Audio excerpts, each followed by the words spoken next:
আসসালামু আলাইকুম এভরিওয়ান। আমার মেয়ে সবাইকে সালাম দিচ্ছিল। সবাই সালামটা গ্রহণ করবেন আর সবাই মাশাআল্লাহ বলবেন, আর আমার মেয়েটার জন্য সবাই দোয়া করবেন। তারপর আবার আমার মেয়েটা টাটা বাই বাই বলছিল সবাইকে।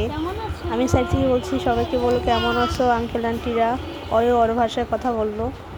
তারপর বিকালবেলা ছাদ বাগানে চলে আসলাম মেয়েকে নিয়ে হাঁটাচলা করার জন্য। পরিবেশটাও খুব সুন্দর ছিল, তাই মেয়েকে নিয়ে সুন্দরভাবে হাঁটাচলা করছিলাম। মেয়ে খুব আনন্দ সহকারে হাঁটাচলা করছিল। নতুন হাঁটা শিখেছে আমার মেয়েটা। সবাই আমার মেয়ের জন্য বেশি বেশি দোয়া করবেন যেন সুস্থ থাকে।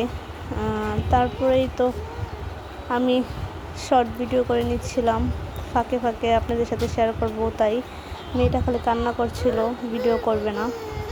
আমি ভাবলাম যে ভিডিও করে নিই, তাহলে ভালো লাগবে। তারপর সাইডে আমরা পড়ার জন্য মেয়ে বায়না করছিল, তাই আমরা ধরে টানাটানি করছিল। তারপর বাবার এখানে এসে তার বাবার কবুতরকে আদর করবে বায়না করছিল, তাই বাবার কবুতর এখানেও চলে আসলাম যে আদর করুক, সাহস বাড়াক। এই তো ধরছিল, একটু ভয় পাচ্ছিল না, মাশাআল্লাহ। এই তো তারপর ছেড়ে দিল কবুতরটিকে, মাশাআল্লাহ কি উড়াল দিয়ে চলে গেলো তার স্থানে। তারপরে ছাদে এসে তার বাবা দুন্দুল পারবে, ওইটাও ভিডিও করে নিলাম আপনাদের সাথে শেয়ার করার জন্য। আর আমার মেয়ে বায়না করছিল তার বাবার কোলে উঠে দুন্দুলগুলো ধরবে, তাই ওর বাবা একটু কুলে নিয়ে দুন্দুলগুলো ধরার জন্য করে নিচ্ছিল। তারপর সে ছিঁড়েই ফেলবে, কি করার, এগুলো ছোটো, এগুলো তো ছেঁড়া যাবে না। তাই যেটা ছিঁড়েছিল সেটাই ওর হাতে দিয়ে তার বায়না আবদার পূর্ণ করলো। আসসালামু আলাইকুম।